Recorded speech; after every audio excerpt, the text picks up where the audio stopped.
అంటే చూడండి, మాఘస్నానం వల్ల ఏమిటి ఉపయోగం అని అడుగుతారా మీరు? ఈ గాథ మనకి తెలియకుండానే ఎప్పటికీ పెళ్ళిళ్ళలో అవుతున్నారు.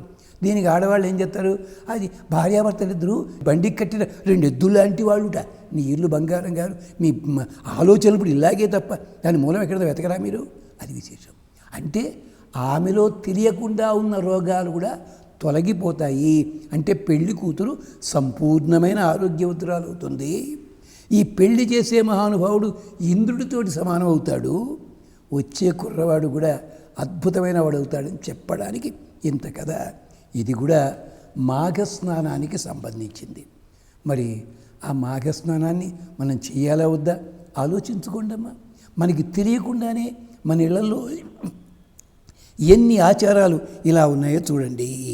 అందుకని అంతేకాదు, సోహం అపాపో విరజ నిర్ముక్త ముక్త కిల్బిష నాకస్య పుష్టం ఆరుహ్య గచ్చేత్ బ్రహ్మసలోకతాం.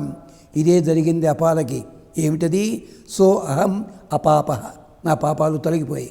విరజ, రజోగుణం పోయింది. ఇంద్రుని తిట్టా కోపం వచ్చి ఆ భావన పోయింది నాకు. విరజ నిర్ముక్త, అన్ని బంధాలు తొలగిపోతాయి.